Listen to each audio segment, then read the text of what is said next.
Magandang araw mga kaibigan. Bigyan natin ng opinion, reaction itong post ni E.B. Hugalbot 10 minutes ago. Sabi niya, heads up!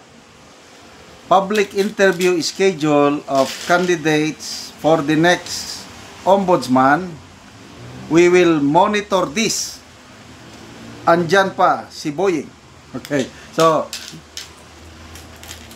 kung gusto nyong makita kung paano ang pagsagot ni Secretary Boying Rimulya sa mga tanong ng Judicial and Bar Council, panoorin nyo ito.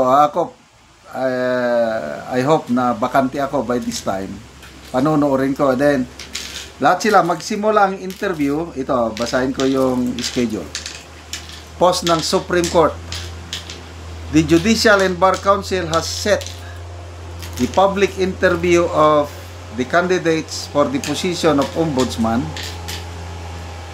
on the following dates at the Supreme Court Session Hall.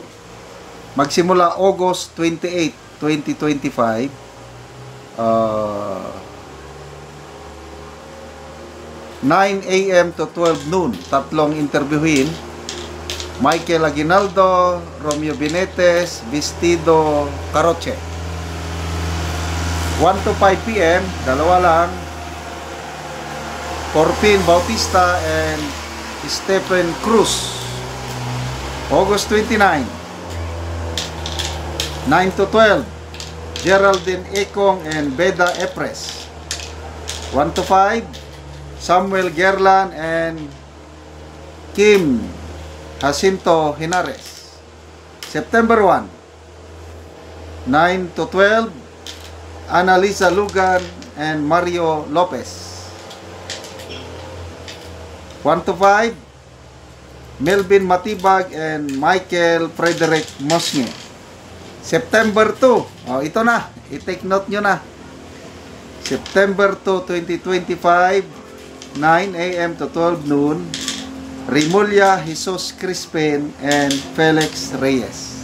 Mark your calendar. Panonoorin natin para ma-monitor paano siya sumagot. And then 1 to 5 p.m. Jason Rodenas and Benjamin Turgano. Okay. So, ano ang ibig sabihin nito? To me, this is a very welcome development na ang Supreme Court through the Judicial and Bar Council nagiging transparent. Paano nila pipiliin yung tatlong shortlist nominee na isasubmit kay Presidente. Una, meron ng survey. Ako, hindi pa ako nakaboto dahil hindi ko alam paano bumoto. Magpatulong ako sa aking anak mamaya. So, survey. Malalaman nila ngayon yung pulso ng taong bayan. Again, that's a welcome development. Tapos, interview, public interview. I'm not sure, parang ngayon lang ito nangyari na ang screening ng next ombudsman is ganito ka-transparent. Yung mga nauna noon na mga nagre-retire na ombudsman, pipili ng kapalit, walang ganito. So, anong ibig sabihin? Ito, opinion ko lang ito. Gustong gawin ng Judicial and Bar Council ang pagpili in the right way. Kasi kung iba pang pamamaraan, hindi na nila ito ipa-public interview. Wala nang mga sorbi-sorbi pa yan. So, magpasalamat po tayo sa Supreme Court. Ang ganda itong ginagawa ng Supreme Court nito para ang taong bayan mayroong say, makakapagsabi tayo kung patas ba ang pagpili. Kasi yung mga sagot, okay, credentials, may kanya-kanyang credentials. Ang importante naman yung pagsagot nila sa mga tanong ng members ng Judicial and Bar Council. So, manalangin po tayo na manaig ang kung what is right talaga. Kasi napaka-importante itong posisyon ng ombudsman. Ito na nabasa ko lang ito mga post, mga opinion. Sino bang nag-post? Dare to Ask man siguro, si Mr. Rigoberto Tiglao. Plano daw ng mga kalaban ni BP Sara, dahil hindi nila kayang tanggalin si BP Sara through impeachment. Ang alternate plan is tanggalin nila through ombudsman. Sabi ni Mr. Rigoberto Tiglao, pauulanan nila ng kaso si BP Sara dyan sa ombudsman. Kaya tayo makialam, mag-monitor. Kaya ang Supreme Court, saludo ako. Makikita ko yung independence talaga ng Supreme Court.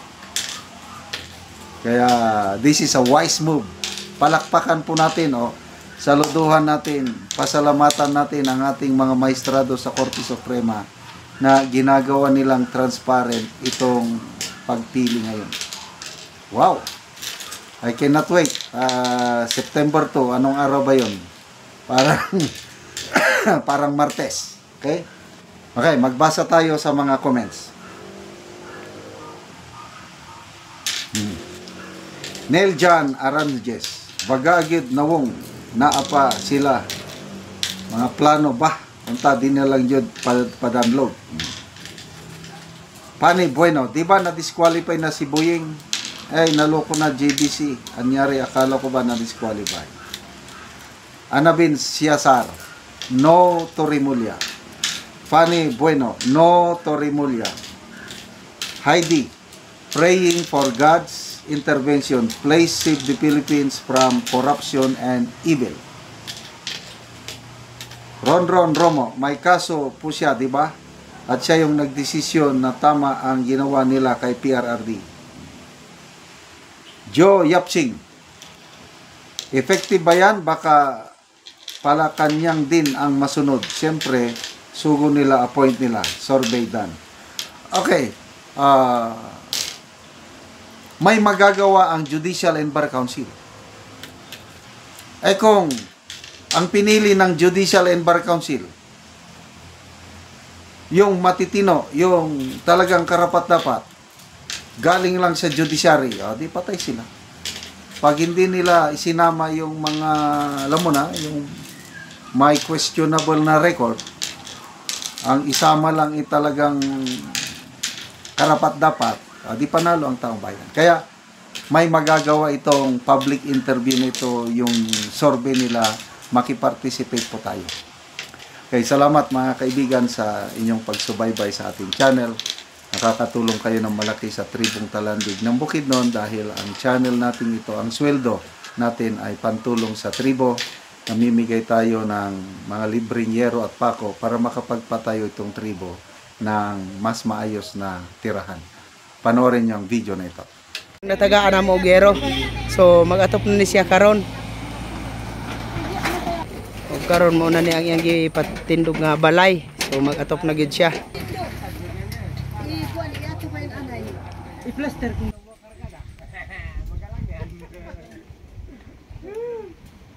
Ay atop tay videoon pa ga sunod. Do.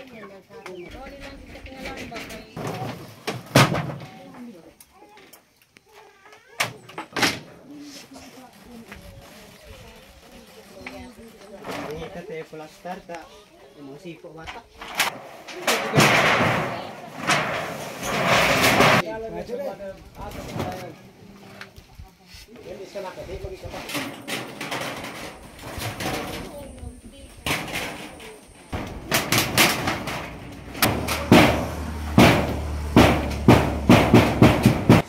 Nga nakabalay ko. Lagi siya mo gigamit sa labaw mga kagawon nga adunay kalumong kasing nga kaming mga kabos iyang tutukan nga makabalay og Europe so dako ang ganti alang kanamo nga gihatag sa Dios. Hinaot ko nga sa nagdala og nagtabang ang Ginoo na lang may maghatag og kusog ingon sa iyang pamilya, ingon sa among pamilya ug kabanay. Hinaot pa unta nga magpadayon ang paghatag ug tabang sa mga taong malumong og balatian ug kasing-kasing. Kaya laygod ang Dios sila binas sa dagdumanan. Ora daghang salamat. Daghang salamat kuya. Managid ang balay ni kuya. So nindot na gid kayo nga tan-awon. O kining iyang balay dugay na ni nga iyang gipatindog apan ayha pa gyud natupan tungod sa kalisod sa ilang kinabuhi. Og salamat kayo sa Ginoo og sa tanan nga nagsuporta niining pagtabang sa sin nga daghan na gyud ang natabangan nga sama namo nga talaan.